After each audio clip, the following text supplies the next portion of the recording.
ओम नमः शिवाय। आज के एपिसोड में हम देखेंगे कि शिव भक्त मार्कंडे की जान यमराज से शिव ने निष्ठापूर्वक कैसे शिव बचाई आराधना थी। करने वाले अगर आपको बालक जानकारी मार्कंडे अच्छी पर लगी और वीडियो अच्छी लगी है प्रहार तो करने चैनल को का सब्सक्राइब जरूर करें। तुम्हारा साहस कैसे हुआ? इस बालक ने शिवलिंग को हृदय से लगाकर हमारी शरण ली थी। शरणागत की रक्षा करना हमारा कर्तव्य है। क्या तुम इस सत्य को नहीं जानते कि तुम मात्र काल हो, किंतु हम महाकाल हैं?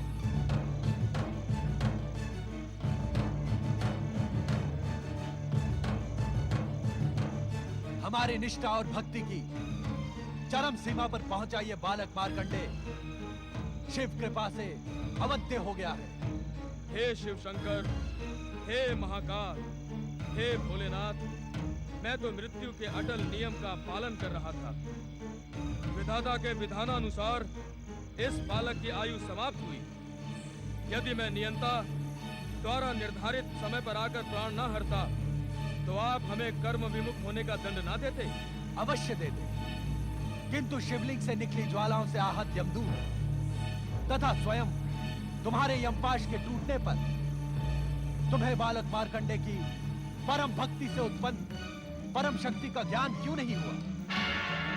तुम तो कर्मों के आधार पर जन्म और मृत्यु को संचालित करने वाले परम ज्ञानी हो। क्या इस सत्य को नहीं जानते कि इस सृष्टि की रचना हमारी लीला मात्र है? नित्य शिव भक्ति करने वाले का सार्वभौम कल्याण इस सृष्टि और हमारा अटल नियम है। जानता हूँ परमेश्वर, जानता हूँ। तब तो तुम ये भी जानते होगे कि जो जीवात्मा अपना जीवन मुझ में समर्पित कर देता है वो मेरे आनंद को बढ़ाने वाला एवं मुझे प्रिय होता है। क्या ये सब नीति ज्ञान हमें पुनः दोहराना होगा यमराज? नहीं भोलेनाथ, नहीं। अपने इस दास पर कृपा करें और आज्ञा दें कि अब मुझे क्या करना उचित होगा।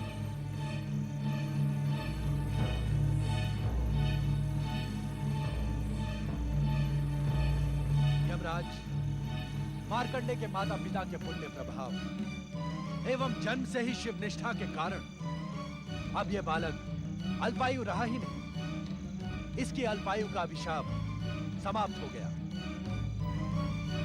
किंतु विधाता के विधान के अनुसार इसकी अल्पायु स्पष्ट है भोलेनाथ। किंतु उसी विधान में यह भी स्पष्ट लिखा है कि अल्पायु पूर्ण होने पर आप इसके प्राण हरने आएंगे। उसी समय हम दोनों उपस्थित होकर न केवल इसके अभिशाप को समाप्त कर इसे दीर्घायु प्रदान करेंगे, अपितु इसे अमरता का वरदान भी देंगे। किंतु चित्रगुप्त के आलेख में आपके मृत्यु लेखाकार चित्रगुप्त ने मार्कंडे के अल्पायु होने का विवरण तो अपने पृष्ठों में लिख दिया, किंतु हम दोनों के आगमन की बात लिखना वो भूल गया। ये भूल अक्षम्य अपराध है यमदेव। अब मेरे लिए क्या आज्ञा है स्वामी? अब आप यमलोक लौट जाएं तथा वहां की व्यवस्था नियंत्रित करें। आपके आलेखों में त्रुटि सृष्टि के अनर्थ का कारण बन सकती है।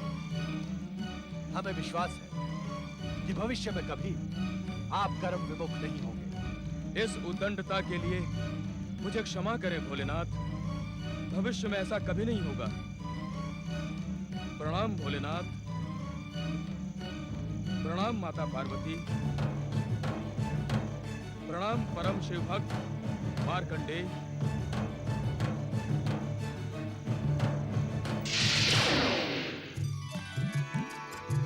जय हो भगवान भोलेनाथ, माता पार्वती।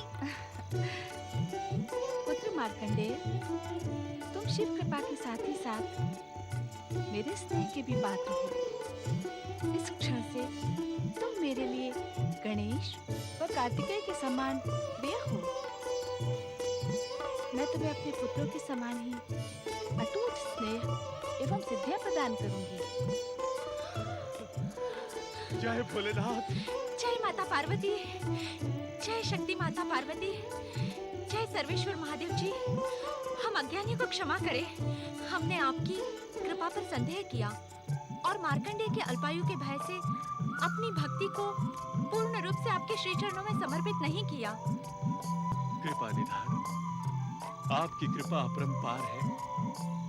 आप तो दया के सागर हैं। आपकी भक्ति असंभव को भी संभव बनाने में सक्षम है। जो एक बार निष्ठापूर्वक आपके श्री चरणों में समर्पित हो जाता है, उसे संसार की समस्त चिंताएं आप पर ही छोड़ देनी होती है। परंतु हमने ऐसा नहीं किया भोलेनाथ। हमें क्षमा करे भोलेनाथ, हमें क्षमा करे। पुत्र के लिए चिंता करना माता पिता का स्वाभाविक कर्तव्य है, किंतु हमारे यहां प्रकट होने का कारण आपकी चिंता दूर करना नहीं, अपितु मार्कंडे की अविचल शिव भक्ति है। मार्कंडे का नाम शिव भक्तों में उसकी अमरता के समान ही अमर हो गया है।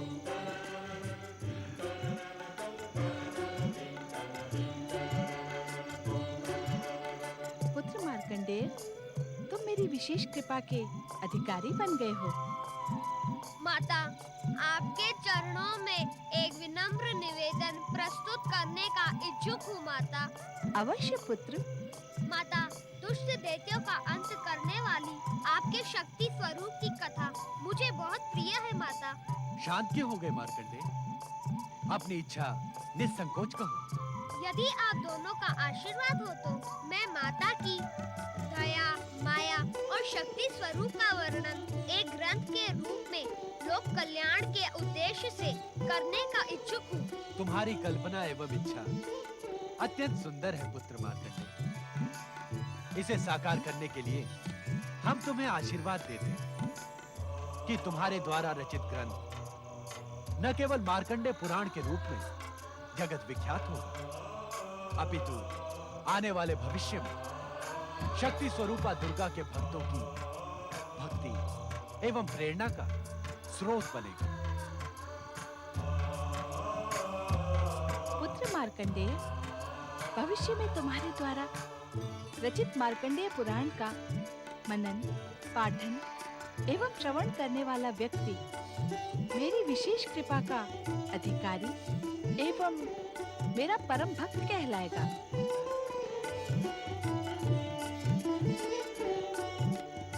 इतना ही नहीं पुत्र, मार्कंडे पुराण का प्रत्येक श्लोक पापी से पापी व्यक्ति को पाप मुक्त कराने वाला, शिव कृपा एवं कैलाश लोक प्राप्त कराने में सक्षम होगा।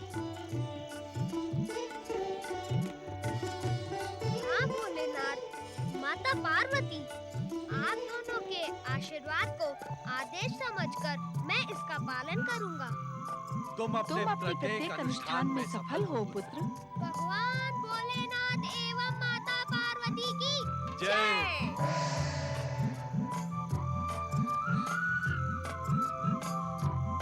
पुत्र मार्कंडे की जय। अमर मार्कंडेय का जय घोष शिव कृपा का परिणाम था। उन्हीं की कृपा से मार्कंडेय ने लोक कल्याण हेतु एक ग्रंथ की रचना की, जो मार्कंडेय पुराण अथवा दुर्गा सप्तशती के नाम से विश्व विख्यात हुआ। समय चक्र चलता गया और इसी चक्र ने कई नए प्रश्नों को जन्म दिया। शिव समाधि स्थल पर शिव समाधि अवस्था में विराजमान है। नंदी, भृंगी और शिव गणों के मध्य माता पार्वती शिव चरणों पर पुष्प अर्पित करती है, किंतु उनके मन में एक ऐसी जिज्ञासा है जिसका उत्तर मात्र त्रिकालदर्शी शिव शंकर को ही ज्ञात है। नमः शिवाय, ओम नमः शिवाय, ओम नमः शिवाय, ओम नमः शिवाय, ओम नमः शिवाय। पति परमेश्वराय नमो नमः। शक्ति स्वरूपा माता पार्वती की जय। कृपा निदान भगवान भोलेनाथ की जय।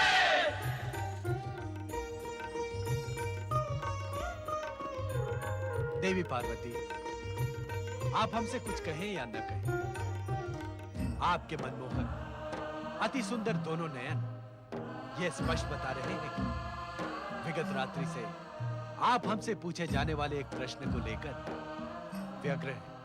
सर्वेश्वर, निस्संदेह विगत रात्रि को मेरे मन में उठने वाली जिज्ञासा ने मुझे निद्रा से विचलित कर दिया है। आपकी समस्या उचित तो है, किंतु समय उचित नहीं। अर्थात ये समय आपके प्रश्न का उत्तर देने के लिए उपयुक्त नहीं। ऐसा क्यों स्वामी? व्यग्रता और चिंता का निराकरण आवश्यक होता है, अन्यथा स्वास्थ्य पर प्रतिकूल प्रभाव पड़ता है। व्यग्रता तथा चिंता को आपने स्वयं आमंत्रित किया है देवी, अन्यथा हर प्रश्न का उत्तर तो आप स्वयं हैं।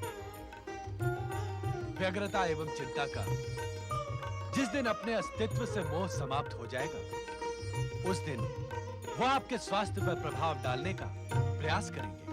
स्वामी, आप परिहास की भाषा का प्रयोग करके मुझे मेरी जिज्ञासा से विमुख कर रहे हैं। नहीं पार्वती, हम तुम्हें तुम्हारी जिज्ञासा से विमुख नहीं, अपितु संक्षिप्त में ये समझाने की इच्छुक है कि तुम्हारी जिज्ञासा का मार्ग बहुत कठिन है। जिसने परात परम ब्रह्म परमेश्वर शिव शंकर को अपनी साधना से प्राप्त किया हो, उसके लिए कठिन कुछ भी नहीं है स्वामी। किंतु ये इतना सहज नहीं है देवी। आपके लिए असहज हो भी क्या सकता है स्वामी? देवी, तुम अपनी जिज्ञासा में उस ब्रह्म ज्ञान को प्राप्त करने की इच्छुक हो, जिसे पाने के लिए बड़े बड़े ऋषि मुनि कई कई युगों तक तपस्या और साधना करते हैं, परंतु उनमें से किसी भाग्यशाली को ही ब्रह्म ज्ञान प्राप्त होता है। किंतु ये शिव की शिवा के साथ अन्याय तो नहीं होगा? अन्याय? हाँ स्वामी। देवी, तुम उस शिव पर आरोप लगा रही हो जो अपने अर्धनारीश्वर स्वरूप में ही सर्वाधिक गौरवान्वित हुआ है। आज तक यही सोचकर मैं संतुष्ट हो जाती थी स्वामी, किंतु आज वो भ्रम भी टूट गया। पार्वती, क्या आप ये बताने की कृपा करेंगे कि आपके गौरवान्वित अर्धनारीश्वर स्वरूप में मेरा स्थान क्या है? ये कैसा विचित्र प्रश्न पूछ रही हो तुम? जो स्थान शरीर में आत्मा का है, वही शिव में शक्ति का है। अर्धनारीश्वर रूप के पूर्णता का आधार तो तुम ही हो अर्धांगिनी।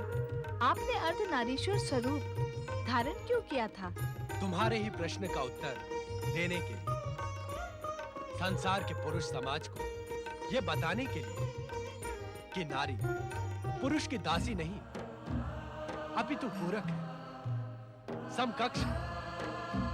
शिव ही नहीं, प्रत्येक पुरुष में नारी और प्रत्येक नारी में पुरुष का अंश समाया रहता है। अर्थात नारी पर अत्याचार अन्याय करके पुरुष स्वयं अपने पर ही अत्याचार करता है। अर्थात इस समय आप स्वयं अपने पर अन्याय एवं अत्याचार कर रहे हैं। स्पष्ट कहो शिवा। स्वामी, शिव की शिवा किसी ऋषि मुनि तपस्वी से कम है क्या? ये कैसा अन्याय है स्वामी कि अर्धनारीश्वर स्वरूप का पुरुष ब्रह्म ज्ञानी और नारी? तुम्हारी चतुराई प्रशंसा के योग्य है पार्वती। तर्क और शास्त्रार्थ में उदाहरण अच्छे हैं। ये मेरे प्रश्न का उत्तर नहीं है स्वामी। हम तुम्हें ब्रह्म ज्ञान अवश्य प्रदान करेंगे, किंतु क्या स्वामी? किंतु इसे प्राप्त करने के लिए तुम्हें अपनी शक्ति को केंद्रित करना होगा। तपस्या और योग में जब शरीर शांत और मन परम तत्व में केंद्रित होकर ब्रह्म ज्ञान पाने को उन्मुक्त होता है, तभी ब्रह्म ज्ञान प्राप्त करने की पात्रता प्राप्त होती है।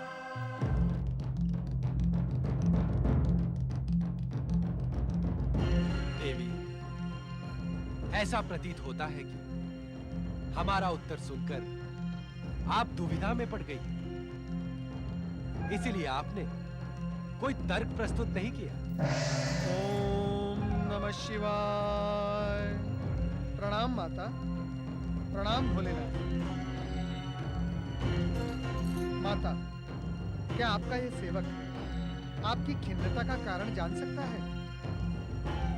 नारद, देवी पार्वती आज अकारण ही उदास हो गई है। अकारण? हाँ नारद, देवी पार्वती हमसे ब्रह्म ज्ञान पाने की इच्छुक थी, जिसके लिए इन्हें योग के माध्यम से तपस्या में लीन रहना होगा। इतना सुनकर ही ये उदास हो गए। नारायण नारायण। भोलेनाथ, कैसा विचित्र संयोग है। मैं भी आज आपसे ब्रह्म ज्ञान प्राप्त करने की आशा लेकर ही यहाँ उपस्थित हुआ हूँ। इस संयोग में विचित्रता के साथ ही साथ कई संकेत भी छिपे हैं नारद। भोलेनाथ, आपके कथन से तो ऐसा प्रतीत हो रहा है कि आप मुझे युगों पूर्व घटित उस घटना का स्मरण करवाने के इच्छुक है जब मुझे ब्रह्मज्ञान का मिथ्याभिमान हो गया था, और तब आपने मुझे वानर मुखी बनाकर दंडित भी किया था। विश्वास करें भोलेनाथ, तब से अब तक मैं ब्रह्मज्ञान प्राप्त करने के लिए व्यग्र हूँ। आज वो अवसर आया है। माता के साथ साथ मुझे भी ब्रह्मज्ञान प्रदान कर कृत्य करें। नहीं नारद, पार्वती को तो हमने ब्रह्म ज्ञान प्राप्त करने का मार्ग बता दिया, किंतु तुम हमसे ब्रह्म ज्ञान प्राप्त करने के अधिकारी नहीं।